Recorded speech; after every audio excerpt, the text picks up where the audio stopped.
¿Escuchas? Es una fuente que no para, que mezcla voces, ideas y preguntas. Comienza el espacio donde buscamos solo un objetivo: acompañarte durante una hora junto a especialistas, historias, contingencia, libros y más. Radio Universidad de Chile y Chile TV te dan la bienvenida a La Fuente. 12:31 y estamos de vuelta con La Fuente en este segundo bloque, desarrollando entrevistas de distintos temas, y esta no va a ser la excepción. Antes de adentrarnos en lo que vamos a realizar en esta etapa del programa, quiero presentarles a quien nos va a acompañar. Es nuestra querida compañera periodista, colega de la Dirección de Comunicaciones, Fran Palma. Fran, ¿cómo estás? Bienvenida. Muy bien, con un poquito de resfrío. Menor, nada contagioso, pero bien, contenta de estar acá en La Fuente, siempre con los temas que importan, con los temas que pueden ser de utilidad para ti que nos ves y que nos oyes, y como cada día tenemos un libro.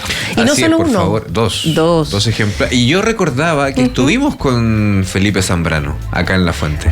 ¿Sí estuvo con nosotros? Sí, estuvo acá. Estuvo hablando del... Lo recuerdo, estuvo hablando del libro. Ah, qué excelente. Bueno, el libro llegó nuevamente acá a La Fuente gracias a Editorial Cuarto Propio, que nos envía 2 ejemplares porque todo ejemplar que llega es sorteado. Y en esta oportunidad es Memoria y Ternura, trilogía teatral de Felipe Zambrano. Les cuento un poco de este libro en las palabras de Emilia Noguera en su contraportada.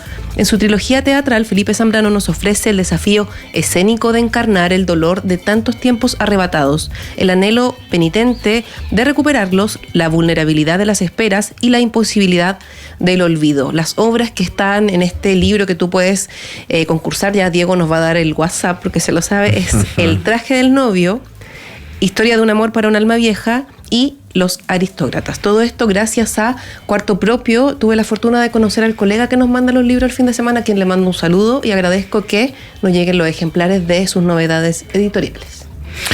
Así es, más 569 29 74 86 40. Entonces sí podrá estar participando de nuestros sorteos, porque son 2 ejemplares, ya se los mencionábamos. 2 estaremos sorteando el día de hoy para que puedan participar. Darko Menantoa ahí está muy atento a sus mensajes. Fran, querida, contarles a toda la gente que nos escucha y nos ve que muchas veces es entendido como una actividad secundaria o de menor relevancia frente a otros aprendizajes. El juego ocupa un lugar central en la vida de niñas y niños, y vamos a hablar de aquello, del Día del Juego, porque estamos hoy acá en La Fuente junto a Daniela Puentes. Ella es académica de la carrera de Pedagogía en Educación Parvularia de la Facultad de Ciencias Sociales de la Universidad de Chile. Daniela, ¿cómo estás? Bienvenida. Muy bien, gracias por la invitación. Gracias a ti. Estamos contentos de tenerla, profesora, porque tuvimos 2 efemérides. El 28 de mayo, por las ludotecas internacionales, hubo un seminario en la facultad, y el 11 de junio se celebró el Día Internacional del Juego proclamado por la ONU. Así que estamos en el mes del juego, que además coincide con el mes o en la etapa, la época del año de las vacaciones de invierno de niños, niñas, adolescentes. Así que por eso también quisimos traer este tema para situarnos. ¿Qué entendemos por juego? Creo que todos hemos jugado en la vida, pero teóricamente, ¿cómo se define?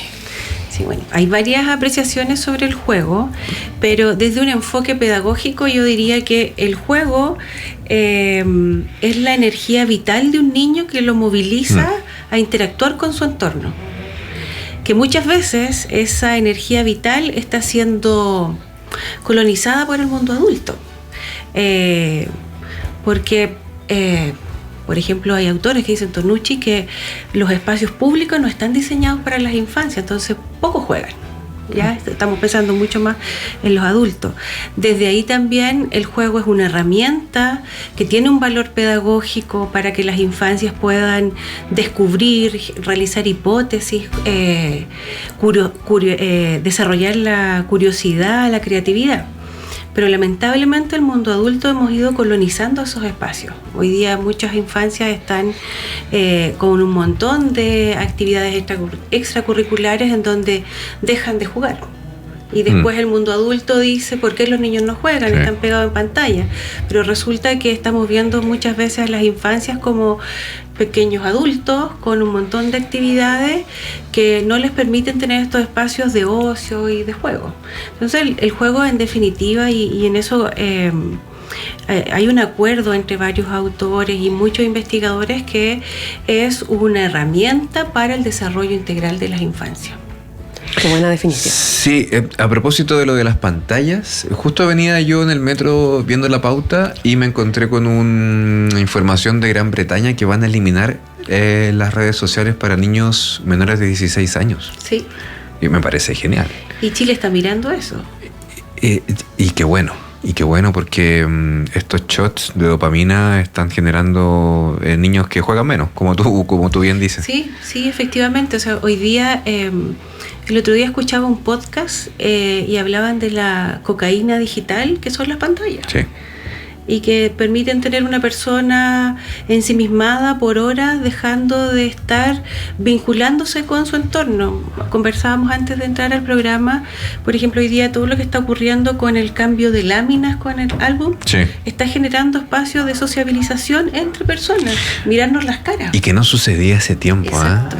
Yo también estoy bien como contento con lo que está sucediendo con el tema de las láminas, porque, bueno, las láminas, las bolitas, la rayuela, el tombo, todo lo que jugábamos, yo creo, Fran, también en el norte también lo jugaba cuando éramos chicos. ¿Cuál es la edad que debiésemos, la edad de oro, que debiese protegerse sí o sí? Las neurociencias dicen que son de 0 a 12 años, porque son las etapas en donde nosotros a nivel cerebral tenemos como mayores oportunidades de desarrollo, de establecer mayores conexiones neuronales. Entonces yo creo que hasta los 12 años deberíamos propiciar espacios de juego libre, abiertos para las infancias. Y eso también nos hace repensar los espacios que, por ejemplo, los niños pasan mucho rato en la escuela. Entonces, Sí. repensar los patios hoy día están cubiertos de cemento, hay poca naturaleza. El juego te permite, cuando tienes contacto con diversidad de materiales, cuando hay ambientes propicios para eso. Pero tú llegas a una escuela tradicional y los niños se miran la espalda, tienen que seguir reglas, que eso está súper bien, pero tienen que tener espacios de esparcimiento, porque si no, la creatividad se reduce. Sí. Profesora, en quienes nos están viendo en Uchile TV, estamos viendo un breve video de UNICEF que muestra el juego en distintos lugares del mundo. Ahí veíamos Marrakech y otras localidades, Italia, por ahí se ve. Porque nos decía la profesora Mónica Manjaya, que saludamos afectuosamente y que habló en la noticia de uchile.cl, que el juego debemos darle una urgencia epistémica y ética. ¿Por qué es tan importante este ámbito de acción? Es relevante porque, si bien hoy día la Organización de los Estados Iberoamericanos, todos los marcos curriculares declaran que el juego es un derecho y un principio pedagógico que debiera estar, pero las políticas públicas lo declaran, pero hay una brecha entre lo que se declara y la práctica. O sea, tú le preguntas a cualquier educador cuál es la importancia del juego, lo declara, lo reconoce, pero en su práctica no se ve. Y eso no es una situación específica individual de ese educador, sino que hay una cuestión estructural, porque muchas veces la carga curricular no permite que los docentes jueguen con sus estudiantes. Ahora también ahí hay que hacer otra vuelta. Hay un tema ético, porque en educación parvularia nosotros todo se hace a través del juego, pero cuando los niños pasan a la educación básica, es otra la dinámica de trabajo que existe, y ahí también hay que hacer un repensar a nivel político y ético, porque la formación de los profesores de educación básica también debería estar sustentada en el juego. Uh-huh. Entonces ahí nos deja en una tensión política, ética y también curricular, porque cuando los niños ingresan, por ejemplo, a la educación básica, vienen una serie de exigencias como aprender a leer, a escribir, y eso te toma mucho más tiempo y dejan de jugar. Uh-huh. Y el juego, cuando se hace de manera libre, se pueden aprender todas las habilidades, no necesariamente tienes que tener un contenido específico. Sí, yo estaba pensando viendo el video de UNICEF que se ven algunos adultos también jugando en los pasos de cebra. Me surge la pregunta, pero nos envían una pregunta antes de la mía. Te voy a preguntar, Daniela. Para mí, ex profesora de básica, enseñar a través del juego no es un juego. Tener claro el objetivo implica horas de planificación y claridad de las variables que se pueden presentar. Pocas horas destinadas a este fin versus distracción administrativa. Pero vamos a jugar. Ana María Calatroni.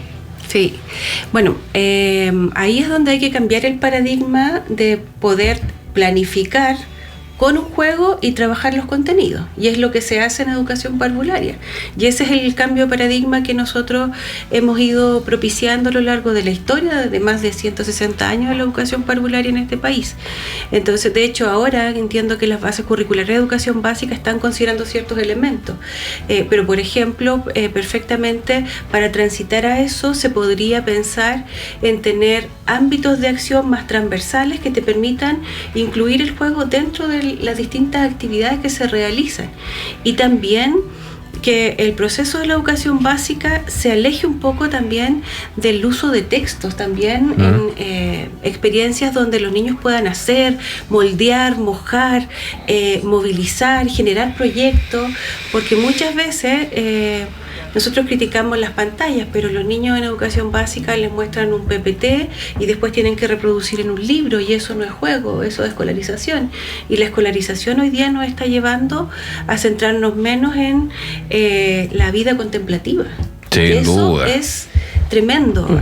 Bull Jung Han, que es un filósofo norcoreano, menciona que hemos dejado de contemplar la vida, y eso nos hace seres más introvertidos, seres con mayores complejidades de salud mental, y eso es una realidad que estamos teniendo. Entonces, en la medida que no nos vinculamos con el exterior, con la naturaleza, nos deja de tener cierto sentido de la vida, de trascender. Y como también dejamos de jugar, y hay otro componente aquí que lo menciona Giroux desde la pedagogía crítica. Cuando dejamos de jugar, dejamos de trascender culturalmente, porque a través del juego nosotros también vamos dejando un legado cultural, de saberes, de nuestro patrimonio.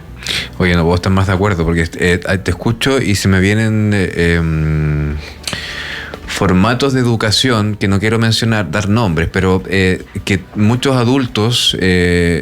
yo antes también me pertenecía a ese grupo de crítica, digamos, como que ya, pero es que estos niños crecen en una burbuja y después tienen que enfrentarse a la realidad, a esta realidad entre comillas. Pero ¿qué pasa? Que la burbuja real es la otra, porque los niños finalmente en estos modelos que están más cerca de la naturaleza, que están plantando, que a través del juego están aprendiendo, no están dentro de la burbuja, son los que están viviendo lo más, no sé si real posible. Exacto. Estamos hablando con Daniela Puentes. Ella es académica de la carrera de Pedagogía en Educación Parvularia de la Facultad de Ciencias Sociales de la Universidad de Chile, a propósito del Mes Internacional del Juego. Oye, han llegado muchos mensajes en este ratito. Buenas tardes, escucho... encuentran ustedes que llegó justo otro... Nadie puede leer sin diferenciar izquierda de derecha, de arriba a abajo, y para eso el juego como herramienta pedagógica es fundamental. Alejandro Enríquez. Lo de las pantallas, obviamente, a los que somos abuelos de niños nos preocupa. Se extraña ver llegar a los niños con las rodillas peladas, entierrados y sudorosos como nos tocó a nosotros. Pero este desgobierno nefasto pretende controlar el ingreso a las redes usando la clave única. Sospechosa la cosa, diría un humorista. Claudio Fuentes. Sí. Es complejo. Yo por eso creo que hay que repensar los patios de la escuela, pensar también en espacios de recreo más amplios. ¿Por qué tener 15 minutos? Si todos los seres humanos tenemos al máximo 20 minutos de concentración, y los niños están casi 2 horas dentro de una sala y sentados. Entonces, diversificar los espacios donde se hace educación, no estar solo encerrados, salir, visitar museos. A mí me toca acompañar estudiantes en Quinta Normal en los distintos museos, y es impresionante lo que se puede aprender en el exterior, o sea, está el Museo de Ciencia y Tecnología, está el Museo Artequín, y hay espacio gratuito. Entonces yo creo que la escuela es la que se tiene que repensar en las estrategias que utiliza para desarrollar la enseñanza con los niños y niñas. No tenerle tanto miedo a salir con los niños. Muchas veces, como las dificultades de la vida nos ha hecho ponernos restricciones, yo creo que hay que cruzar esas barreras.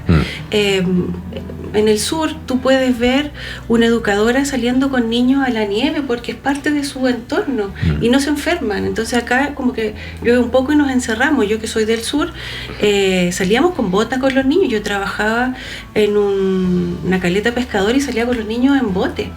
Hoy día eso, el sistema burocrático no te lo permite, porque yo quedaría como una educadora irresponsable. Pero si el niño está inserto en ese espacio, en ese contexto, de hecho yo aprendí de mar por ellos. Entonces yo creo que hay que hacer la mirada desde la escuela, replanteársela, hacer un contexto más situado y no tener miedo a salir con las infancias. Profe, sumar a esa zona de museo está nuestro Museo de Arte Contemporáneo, que también es gratuito, ahí en la Quinta Normal.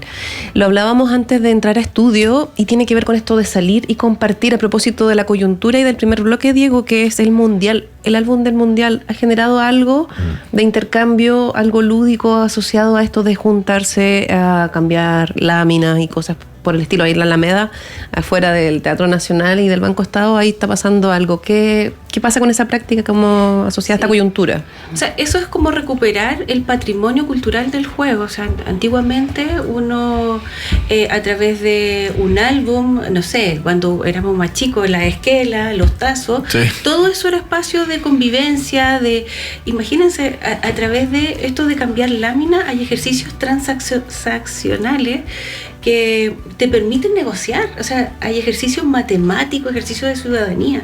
Entonces, y se da todo en un contexto de una convivencia amorosa, como dice Maturana.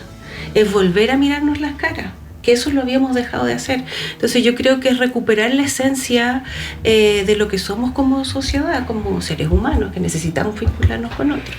Oye, no paran de llegar mensajes. Mis hijos estudiaron en escuela rural, toda su educación básica. Jugaban al aire libre, tenían granjas en educación física, subían cerros aprovechando sus entornos. Gracias a Dios, mi nieta de 10 años va a un colegio en el campo y se promueven muchos los juegos en el patio. Y así, bueno, la gente comenta en WhatsApp. Estamos bien de tiempo. Yo que tengo una pregunta también para Daniela, que tiene que ver con si nos estamos, porque tú has hablado de tenemos que hacer esto, yo tengo experiencia en esto, pero ¿se está haciendo algo al final del día? ¿De quiénes tienen que tomar las decisiones? Yo creo que está declarado lo que es la política pública, pero no están las condiciones suficientes. Porque, por ejemplo, voy a llevar este ejemplo a un jardín infantil, a ese contexto. Un jardín infantil vía transferencia de fondos, que son los jardines que están asociados a los SLEP o a los municipios, no tienen las mismas condiciones materiales ni de recursos humanos que tiene un jardín de la Junta Nacional de Jardines Infantiles, en cuanto a equipamiento, recursos humanos, formación continua. De la JUNGI. Claro, entonces está declarado en la política pública, en los referentes curriculares, pero en el ejercicio, ya cuando tú te enfrentas directamente a las infancias, no tienen las mismas herramientas. Entonces yo creo que se han hecho cosas, están declaradas, pero falta hacer una remirada, volver a ver dónde se instalan los recursos y proveer también a estos espacios que no los tienen de esos recursos para que así sea.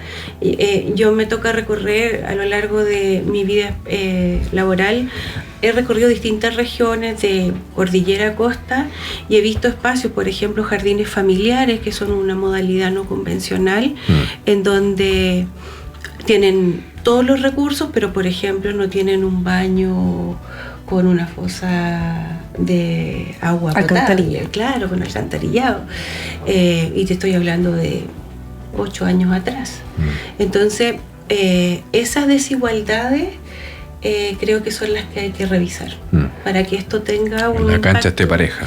Y lo otro, agregar también que la formación inicial docente tiene que recuperar el valor pedagógico del juego y transversalizar en su formación, y ahí invitar a las casas de estudio que quienes enseñan o quienes son los formadores de formadores tengan experiencia también, porque no puede ser que un formador o yo como docente de educadora no haya pasado por experiencia en terreno, que yo haya trabajado también en aula, porque eso te sensibiliza y te aterriza a lo que tienes que enseñar. Y transfiere el conocimiento que hemos estado hablando, porque no es, claro, la idea no es solamente cumplir el checklist de suma, resta, lee. Tiene que la vinculación, como tú decías. Y eso, me imagino, está pasando en nuestra Facultad de Ciencias Sociales. Profesora, nos queda muy poco tiempo, pero no queríamos dejar de pedirle que nos dé algunos consejos para los padres, las madres, los cuidadores de niños, niñas y adolescentes a propósito de las vacaciones de invierno. ¿Qué consejo nos daría a propósito del espacio que hay que darle al juego? Bueno, hay varias cosas que se pueden hacer sencillas. Primero, cocinar juntos, yo creo que son espacios interesantes. Si hay un día de lluvia, aprovechar, hacer sopaipilla. Estamos con la vida saludable, pero 1 o 2 no hace mal. Tratar de salir a caminar, contemplar lo que está en nuestro entorno. También tener espacios de juego en la casa sencillo. No sé, tener un ludo, tener un poquito de masa con colores.